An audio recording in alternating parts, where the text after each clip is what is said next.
imam besar. Ia adalah imam besar yang meministrikan dirinya kepada kita sebagai roti dan anggur.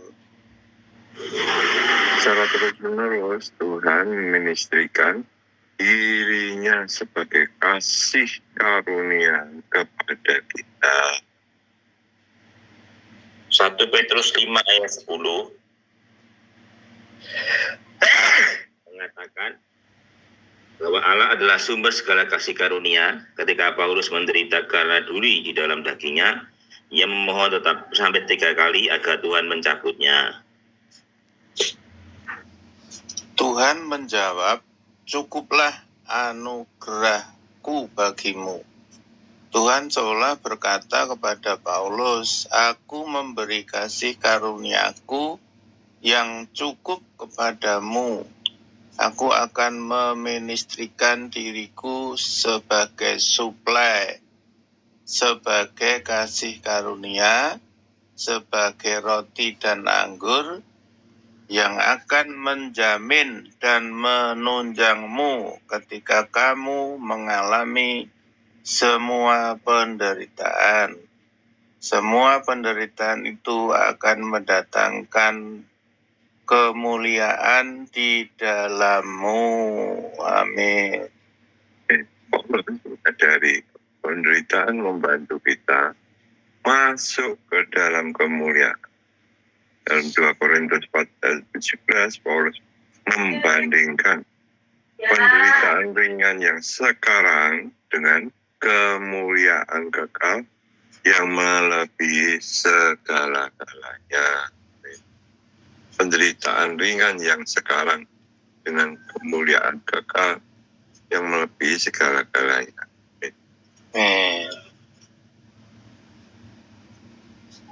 Ya, jauh melebihi penderitaan ringan yang sekarang ini. Di sini kita melihat 3 perbandingan, penderitaan dengan kemuliaan, ringan dengan berbobot, sekarang dengan kekal. Semua penderitaan yang kita alami ringan. Penderitaan ringan yang sekarang ini tidak sebanding dengan kemuliaan yang kekal dan melebihi segala-galanya itu. Maka jangan takut karena penderitaan. Amin. Berat yang sesungguhnya adalah kemuliaan. Semua penderitaan kita itu ringan. Penderitaan ringan yang sekarang ini akan mengerjakan bagi kita kemuliaan kekal melebihi segala-galanya. Amin. Oh, puji Tuhan. Puji Tuhan. Itu firman penghiburan pagi ini. Oh, kalau membaca ini dan Roh menghidupkannya, saya sangat optimis, sangat percaya apapun penderitaan yang Tuhan izinkan menimpa saya, itu pasti membawa kebaikan, membawa kemuliaan kelak, tapi juga membawa hal-hal positif dalam kehidupan saya selama di dunia ini. Karena Tuhan itu baik, Tuhan itu tidak membiarkan saya tidak kuat mengalami penderitaan. Sebab apa? Sebab saya dikasih oleh Tuhan, saya sudah dibeli dengan darahnya. Darah itu nyawa. Jadi Tuhan itu tidak murah memberi kita, tapi dengan nyawanya, yaitu dengan dirinya sendiri. Apa mungkin Dia membiarkan saya down, jatuh, dan tidak bisa bangkit lagi? Tidak mungkin. Pada saat saya turun, Tuhan angkat. Demikian seterusnya sampai makin lama mengalami taraf iman yang makin penuh, taraf rohani yang makin penuh, yaitu kepenuhan Kristus seperti yang dikehendakinya, yaitu biarlah apa yang tak terbatas di dalam saya ini mendapat kesempatan dari Tuhan disebarkan ke dalam jiwa dan tubuh saya lewat penderitaan sehari-hari yang diizinkan Tuhan. Biarlah saya bisa mengalami bahwa penderitaan ringan ini adalah sukacita. Jadi seperti Paulus, dia sangat bersukacita dalam penderitaan. Karena jika lemah maka kuat katanya. Dan biarlah ini menjadi saya juga di hadapan Tuhan. Amin.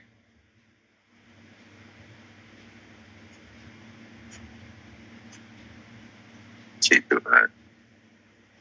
Ya, puji Tuhan ya. Di ayat yang kita baca tadi ya, memperlihatkan bahwa Kristus yang ada di dalam kita sebagai hayat itu kaya ya. Jadi dia adalah Kristus yang kaya ya. Tidak hanya itu, Kristus yang di dalam diri kita adalah Kristus yang mulia ya. Jadi dia kaya dan dia mulia. Dan pada kita rahasia ini telah disingkapkan. Nah, sehingga hari ini kita melihat ini adalah sebagai terang ya, bukan lagi sebagai rahasia ya.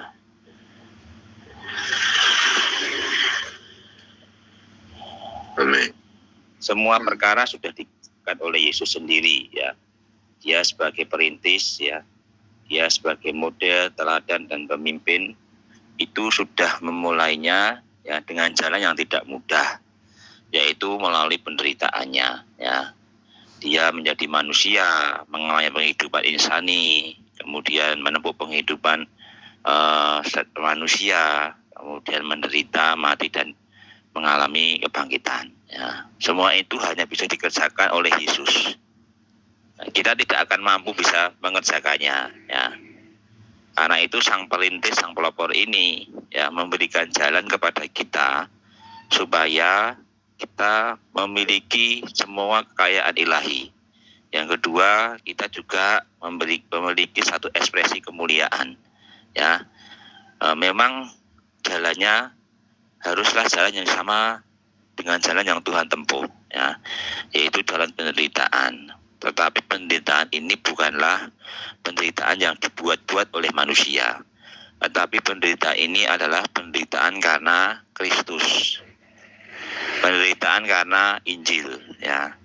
Maka hari ini kita tidak disuruh Tuhan untuk menderita sama seperti Dia, tetapi kita perlu memiliki tekad menderita ya, untuk Injil, untuk Kristus ya. Artinya hari ini penderitaan itu lebih banyak kepada penyangkalan hayat alamiah kita, menyangkal ego kita, menyangkal jiwa kita, supaya bagaimana Kristus semakin banyak menduduki kita. Nah, inilah yang perlu kita kerjakan hari ini ya. Jadi kita bukan orang-orang mencari penderitaan, tetapi kita mengenakan tekad menderita, menyangkal hayat jiwa kita, supaya Kristus semakin banyak tersusun ke dalam kita. Kalau Kristus semakin banyak tersusun, maka kemuliaan itu akan terpancar ke dalam kita ya, karena Dia adalah cahaya kemuliaan itu sendiri ya. Semoga hari ini kita semakin mendapatkan Kristus ya. Dalam sidang-sidang gereja kita berlatih menyangkal hayat jiwa kita ya. Harus bangun pagi-pagi menikmati Tuhan, harus menyediakan banyak waktu untuk bersidang, juga harus mau untuk pergi mengontak orang, menginjil ya. Ini semua adalah latihan kita bagi jalan kemuliaan itu juga menjadi jalan kita. Amin. Ya, amin. Saya juga diterangi bahwa sifat Allah, Tuhan Yesus itu adalah transenden, artinya Dia bisa di mana-mana di dunia ini. Dia juga di surga, tapi satu sisi Dia berada di dalam diri kita. Ini satu modal yang besar di dalam diri manusia, karena Allah, Tuhan Yesus masuk ke dalam diri kita sehingga memberi kekuatan pada diri kita. Ruang-ruang yang ada di dalam hati kita diisi oleh Dia. Jadi banyak orang mereka tidak kuat menderita, ya, entah itu mengalami penyakit atau masalah-masalah, mereka akhirnya lari, ya, tidak mencari dalam Yesus itu sendiri. Mereka banyak yang bunuh diri dan sebagainya, lari ke hal-hal yang negatif. Tapi hari ini kita diberi contoh bahwa dalam penderitaan Yesus menuju ke kemuliaan. Itu luar biasa bahwa kemuliaan demi kemuliaan itu dicapai di dalam penderitaan kita, dan kita tahan menderita karena kita diberi satu pelopor sejati, yaitu Yesus yang mengalami penderitaan dan Dia sekarang mengalami kemuliaan demi kemuliaan. Amin. Amin. Amin. Puji Tuhan. Ya, luar biasa pagi ini saudara. Kita tutup dengan doa ya. Oh Tuhan, terima kasih Tuhan atas Diko sebagai model, Diko sebagai perintis, Diko sebagai jalan bagi kami supaya kami boleh mengalami kemuliaan, juga mewarisi segala berkat ilahi. Terima kasih Diko yang ada di dalam tahta, Diko juga ada di dalam diri kami. Oh, menduduki kami sepenuhnya, supaya di dalam diri kami ada Diko yang menjadi jalan, oh, terang kami.